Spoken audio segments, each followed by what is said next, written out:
Good morning, race fans, and welcome to Today at the Races at Laurel Park. Tim Tulloch alongside Keith Fustel. Keith Fustel, it's been a while, but boy, do we have a nice weekend of races coming up that we can talk about. We really do. The Pot of Gold Stakes Day tomorrow. Happy St. Patty's Day to everybody today. We got a touch of green on it. But, yeah, quality fields abound. I'm looking forward to it. Some good betting cards ahead of us. So, yeah, the weather looks favorable. So let's hope it stays intact, and I'm ready for a good weekend. It should be a good weekend here. Let's take a look outside our track conditions.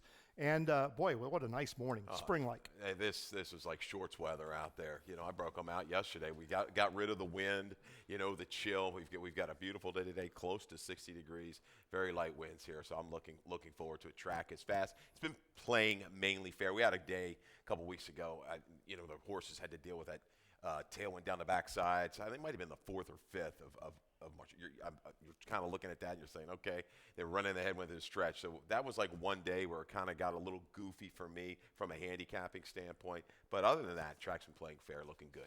Tracks have been very, very good shape over the last couple of weeks. We might get a little rain later on this afternoon.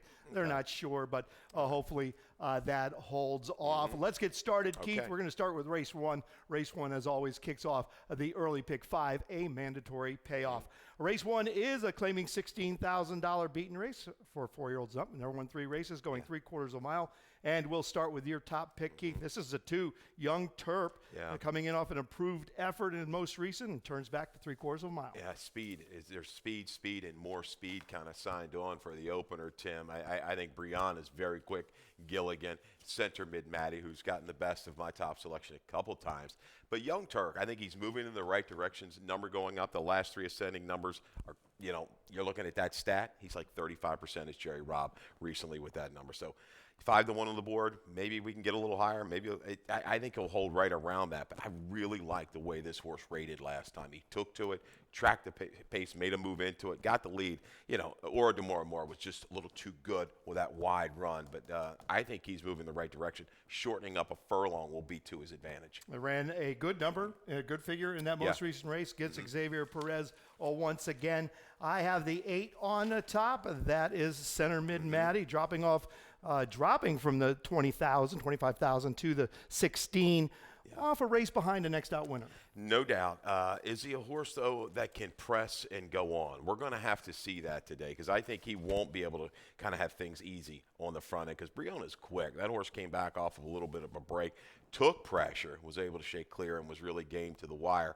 I see things heating up with Young Turk lurking. A horse that intrigues me a little bit is the 4, Mr. Extension, Juana Vila, Victoria's Ranch, deadly combination. Bring the rider. This is another one. Third off a break, was in the wrong condition last time in that starter. Gets back to the 3 in life. This is a softer spot, and he's shown the ability to chase and keep going. So a sneaky barn, I think they mean business coming down here. A pretty interesting opener to the early pick 5 this afternoon at Laurel Park. 2-4-5 for Keith, 8-6-5 for myself. As we move to race number 2, as always, race 2 kicks off the early pick 4. Keith, you put together a ticket. Let's check out how you played it. Oh, you can see I'm struggling in race 3. Too deep, and I think you could go maybe 3 or 4 in the opener. We're trying to keep it reasonable. 1 and 4, Albertano, Antipoison for me to get it started.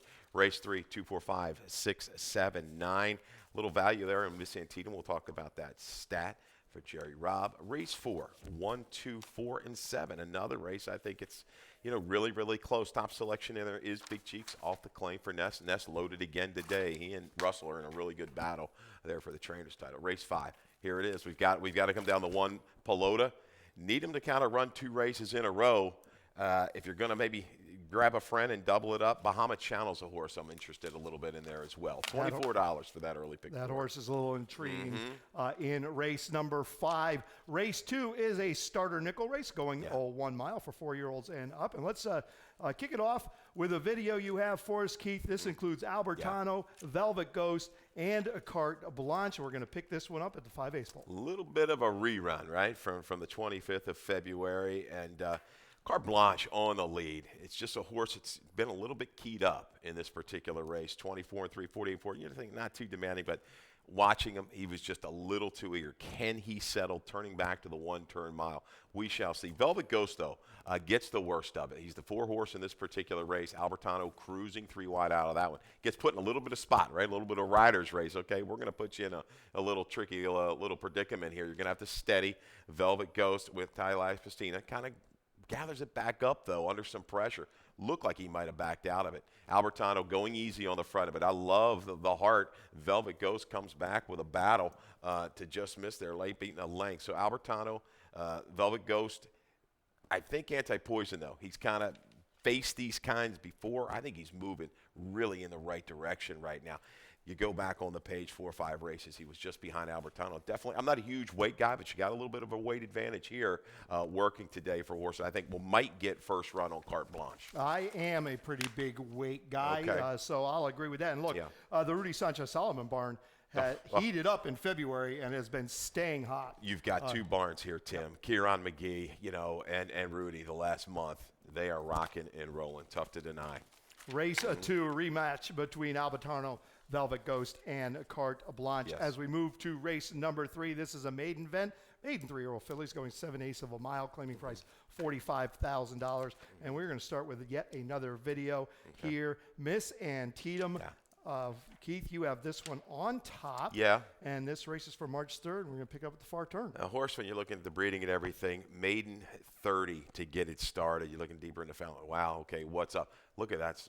Just made a move, checked very sharply there, was the 2 horses particular afternoon. But what I like, this is first off the claim for Jerry Robb off motion. She picks it back up. She angles out to him and makes a pretty good menacing run up to the leaders at the quarter pole, but just can't keep going from there. She stays on until about mid-stretch. She's willing to there. So I think coming back second time off the claim, we're going to get a fast track.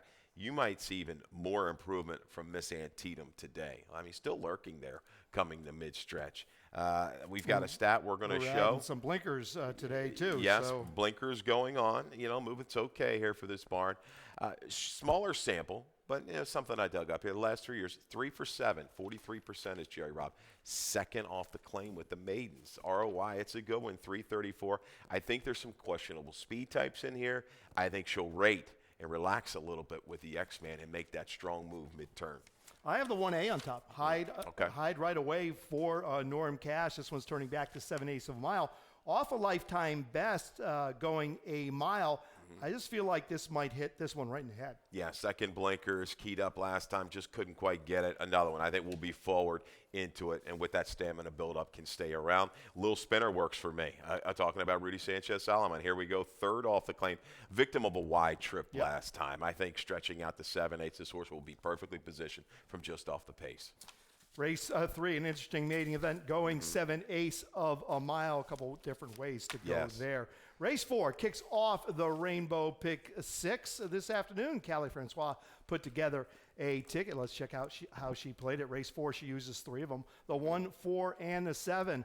Race 5 is where she singles, and why not? Pelota, that one looks like a solid single there. Race 6, she spreads. This is an open 12-5 race for 3-year-old fillies. 1, 3, 4, 5, 8. Race 7, she uses a 2, 4, and 7. Race 8, she uses a 2 and 5. And race 9, she uses the 7 and the 8. $36 ticket in the Rainbow Pick 6. Okay. Race 4, starter allowance going a mile and a 16th. And we are going to start with your top pick, and that is the 4 Big Cheeks for Jamie Ness. This will be first off the claim for Ness. He's had 2 sharp works. Yeah, 2 sharp works off of that, going to hold the level. And I'm just kind of riding the hot barn right now. This jockey-trainer combination has just been on a roll. The 2 works woke me up. Similar figs back at Penn comparatively to who my lukewarm favorite is, Benita Lassie. Just used too hard last time out. A victim of a 5-wide trip around the first turn. Moved up, and that was it. Packed it in. I like horses off the weekend kind of ease comment, beating 44. Turning around, I think Benita Lassie, Viking Queen, they'll supply even Folly, maybe a little bit of a flow. They'll chase Esperana around there. I think some improvements in the works here for Big Cheeks. I do have the 8, the 4 actually on top. Who do I have? I have the 2 on the 2 top. on But top, Benita Lassie. I'm thinking about the 8. Benita Lassie for Mark Salvaggio coming from Penn National, coming out of a second-level allowance race where she ran pretty well. And when she's been running in these starter races, she's very, very competitive with figs at work. Yeah, second-place finisher came back to gallop at 2-5 in a starter. You go 3 races back. Pikashika, a horse we've seen run around here and be competitive for Michael Moore. Speed. This horse can track and go on with it. I think we'll sit a beautiful trip. This little class drop might get it done for her. Viking Queen, another one, I think, holding pretty decent form. Had a really tough go of it 3 races back, got settled and stayed around. Inside post is definitely going to help her chance. But they got to catch Esperano. There's no doubt about it. Farrier, third time in the barn. They're going to whistle out there.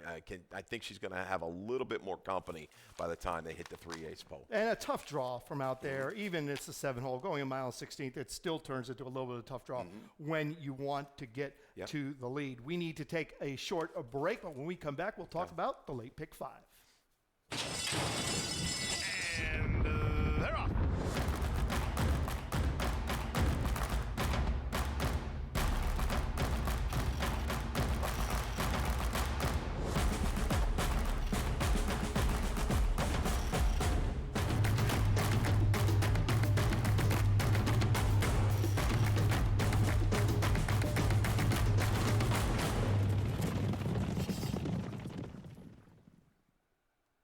Welcome back to Today at the Races at Laurel Park. We're going to move on to race 5. Kicks off the late pick 5. This is for 4-year-olds up who have not won a race in 6 months or never won 4, going 7/8 of a mile. We'll start with Pelota, your single, Callie's single. This one is well spotted off 3 lifetime win and last. We'll check that race out right now from March 5th. Yeah, this was a really, really good ride this particular day. Loose leader on the lead, Sutton Valley, going pretty honest though, 22-1, 46-1, and J-Rod is just kind of sitting there, relaxed, getting in flow. We talk about he gets these horses in a rhythm and keeps them going. It just finds a perfect trip. Up inside, is going to work his way out and split rivals.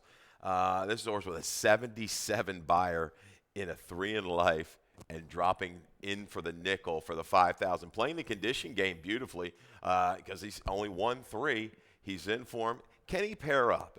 That's going to be the key. 7/8, I don't think is going to be a problem against this group. But just daring you right now for the nickel is Jamie Nelson Pelota. Going to be an awfully short price. It's a great move. Yeah. If you want to win races, this is what you do. You've got that 4 lifetime condition. You go in it, use it, because a lot of times you run out of lifetime conditions, and you're in deep trouble. The 6 is Bahama Channel. This is a horse we talked about earlier on the show, turning back off what was a disappointing effort going 1 mile, but back to 7/8 this afternoon, which should work. Yeah, I think you got Barbosa, right, with Bahama Channel today? Yes. Just want to make sure there's not. Yes. I think this horse had a little tougher trip last time, caught in between horses, and I'm looking at the flow of this race. There's not a lot of speed. He's run well against better. I think you say maybe Pelota.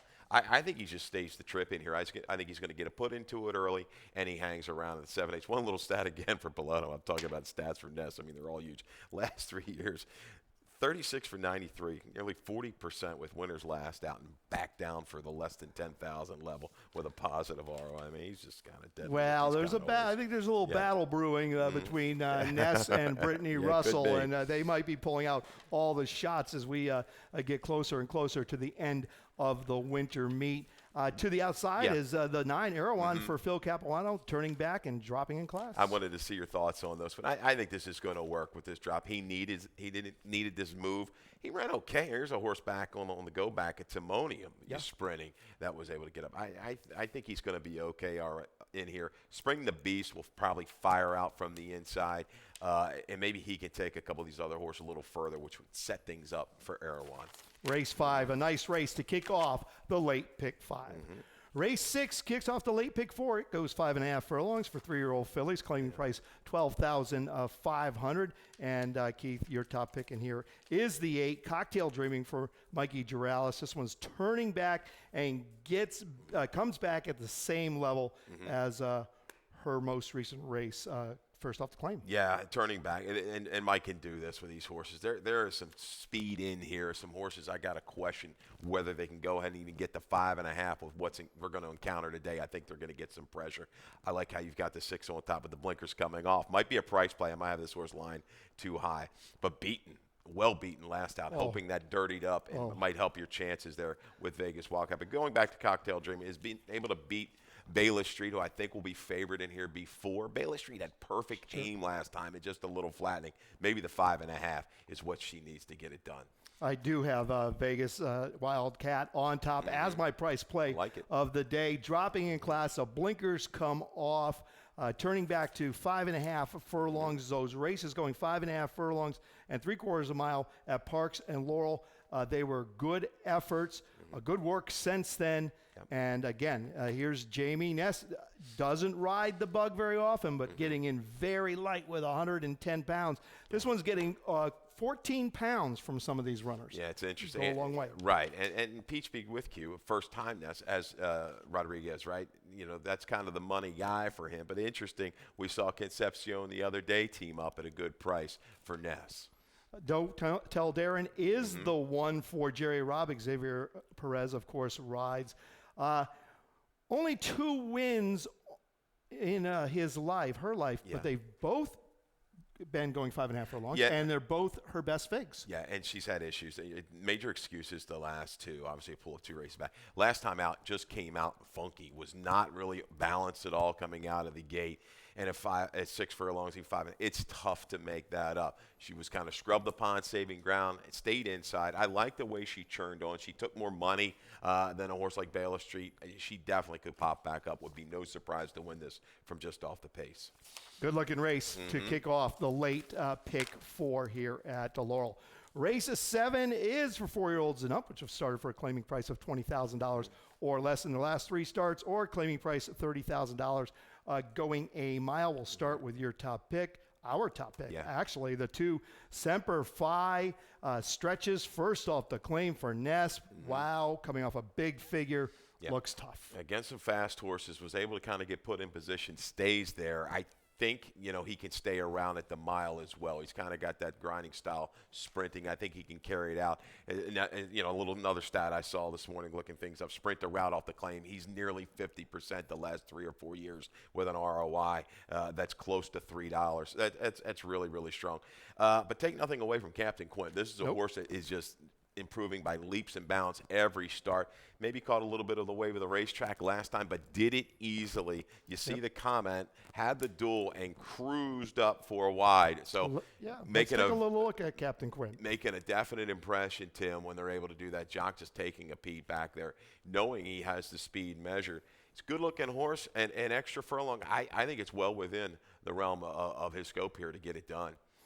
Absolutely, and Carol Cedeno, boy, she does that well. She can get one right up at contention, and it doesn't matter if they're three or four wide. She knows exactly what she has underneath her. She rides again this afternoon. I do think this one's very well entered this afternoon off this first level allowance win right here the other day, February 12th at Laurel Park. The 6 is Bobby G. Yeah. I just 16-time winner, turning back, been running some good figs, just not getting the results. Yeah, the figs are there, and another one. Every time for me, he's a tough horse to line. I hate leaving him out because you're seeing every race he's running at 77. That works. He just leaves a lot to do. But I think he's got a little bit of relief from what he's been facing of late as well. No doubt. He has faced Boss some Logic, heavy heads. Yeah. Thorny Tail. Yep. Yeah. So that might help him out. He's going to need a little help up front. And I think the 3. This was a tough one. Everett Song was a horse that showed tremendous amount of ability on the go back off a long time. He might have been a recent scratch as well. I don't really know what to make of him.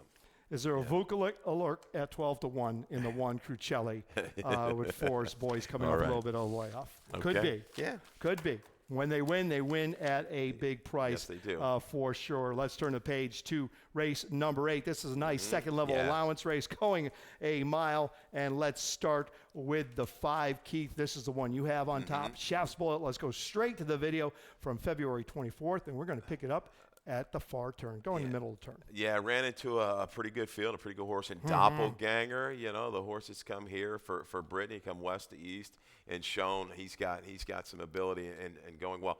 I think, again, Shaft's Bullet, he had a little flow, and maybe off of those 2 really big races back to back, you know, they were those stretch runs might have taken a little bit out of him. Gets caught very wide, 4 wide on the turn, 6 wide, and just a little bit flat. Still giving some effort. I'm going to give him another shot here. Getting a little bit of break, about 3 weeks break. I think he's going to be okay.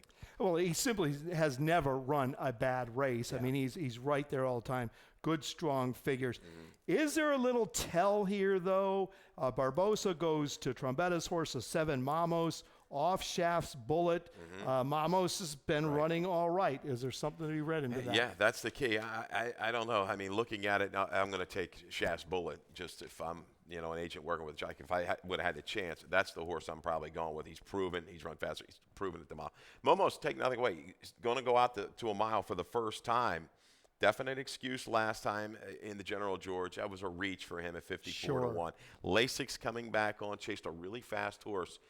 He could definitely get the jump on a couple of these horses, but man, can he withstand that last furlong with some of these horses that will be zeroing in? So let's talk about my top pick, Be Better for Brittany Russell. Javion Toledo gets the call first time with Brittany, turning back in distance and coming in from New York for Rapoli Stable. Welcome, Rapoli Stable. Yeah, catching a looks to be a fast track today. We'll see if that stays intact. And the last time, you're going back, they race at Saratoga Stake, but in this kind of company, man, just absolutely gallop.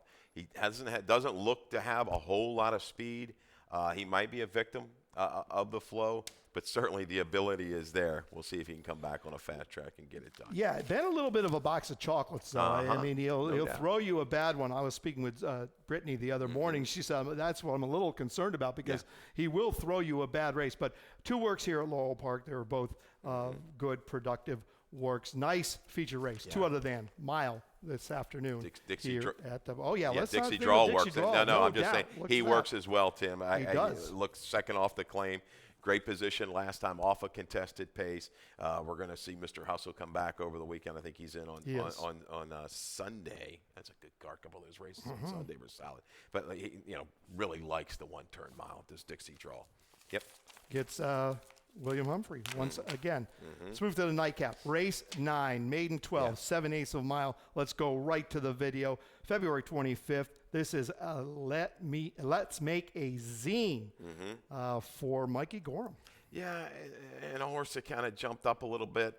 First time Lasix at 49 to 1. Didn't really look like it was going to do a whole lot. Meant to do a whole lot. The buyer is not going to just reach out and grab you. But definitely gets into some trouble. Bill picked up some stuff. Steadied at the 3/16 and again at the 16th pole. So you're going to run into traffic. She'll make waves. Yep. Dominated that field. There. Came back. Gets in a little trouble. And gets in some trouble again here late. So maybe they figured something out. Get this filly just to sit back, relax. Look at this again. Yeah. Very scary coming to the 16th pole. That should have had a rating on it. Yes, it works in between horses very willingly. We're going to go second Lasix. Maybe best worst idea. Cammy Rochelle can kind of get hooked up. Even 5-star friend soften things up. I'm just looking for a little bit of a price. You've got her into the mix, and if you're looking for that bailout kind of horse, if it's been a tough day, she's the one you maybe want to key around. Lately, they've all been tough days for me. But let's talk about the 9 best worst idea. This is my top pick for Hugh McMahon. The blinkers go on and dropping from the maiden 20 to the maiden 12.5 this afternoon. Yeah, I think she's still going to have to deal a little bit with Cammy Rochelle, but some focus here. It might be now or never for her, though, if she's able to kind of shake free. 7/8 of a mile might be a little bit of a test. Okay, that's why I'm going to look for a little bit better price. I think Irish Lace is the horse turning back, going second off the claim. Could be dangerous from just off. I'm going to key around the 3 and the 8. And that's the red hot Rudy Sanchez Solomon. That takes care of our card this afternoon. Keith, let's talk about your best bet and your value play of the day. Yeah, we got a couple of horses we like today. Best bet goes in race 8, number 5, Shaft's Bullet. I think we'll bounce back, like I say, off of those 2 races that were really kind of hard. And they had to take a little bit out of him. He still gave effort. He's got a lot of talent, this horse, for Gary Capuano. I think he stalks and moves into it. Value play goes early is a horse we talked about with the stat, Miss Antietam for Jerry Robb. Horror trip first off the claim, that big sharp check into the turn. Came back and made a pretty good move 4 wide, just couldn't quite sustain. I think she'll be better second off the claim. Value play and best bet for Keith Fusel. Let's move on to lightning round, and we'll do that right now. We've got a lot coming up here at the Laurel Park, Keith, and we're going to start with the handicapping contest, which comes up next week, March 25th. This is a Champions Handicapping Tournament. Always a huge turnout. Yes. Always more than just a few of my degenerate friends that show up. Yeah, I mean, Scheinman was right there, right? Didn't he take it in the fall? So we're back at it now, Springtime Champions Handicapping Tournament. When you make that turn in, I come in off of Whiskey Bottom Road and I see the cars kind of line up. I know it's Champions Handicapping Day. You got to like at $300, I think, to get in. You're going to start with a $200 bankroll. You've got a certain number of mandatory kind of plays that you have to make, but it's always good to see people from all over the country come in and take a shot in this tournament. It's always fun. It's always a very, very busy day. Well, guess what? Preakness is not that far away. Preakness 148. Tickets are on sale now. They're going quickly.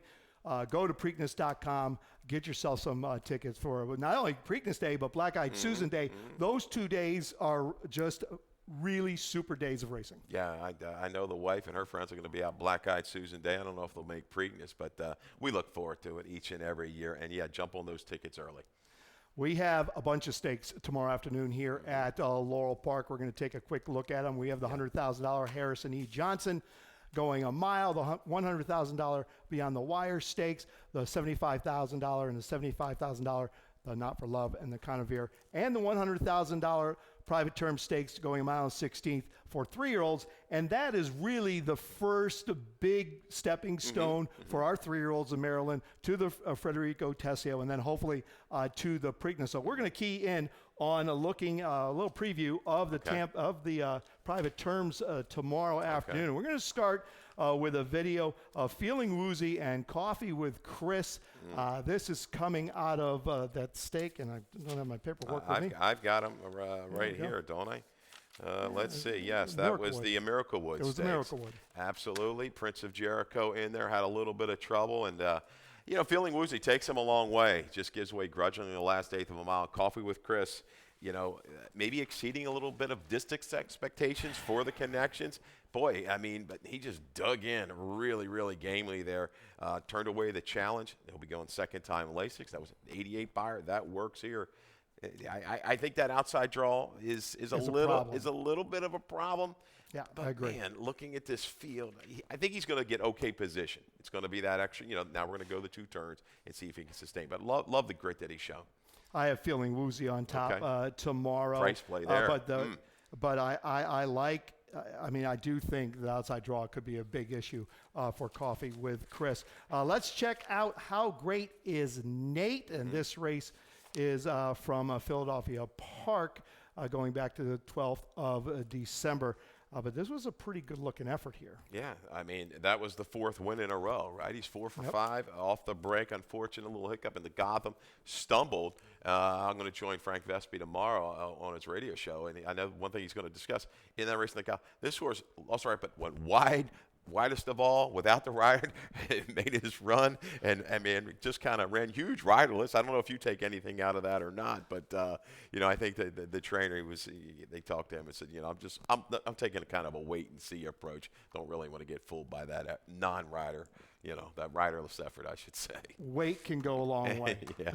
And no weight goes a really long way. Let's lastly take a look at Circling the Drain. All right. Might get a little bit of a price on Circling the Drain tomorrow for Brittany Russell, and this is his most recent race. Well, he's been well men at the windows, bet down, and puts it together here, but I wonder with the blinkers going on, and I'll talk about this tomorrow maybe with Dan Ellman, who's going to join us. Was this guy loafing just a little bit? I'm not so sure. As I get me, look fully extended there. We'll see what the blinkers bring. But, man, another one. Perfectly positioned, that 3-post to sit and relax. Register coming in. Hey, strike for Kenny McPeak. Yep. Good race. Got a really good card on tap. Good job by the racing office. And I'm looking forward to it. Yeah, and that's an interesting move. Brittany Russell, she saw something, as you saw. Maybe that horse is just loafing a little bit. He wants to work at a bakery and throws the blinkers on tomorrow. That's going to do it for Keith and myself, and we're going to throw it up to Dave Rodman for scratches and changes. All right, good luck, everybody.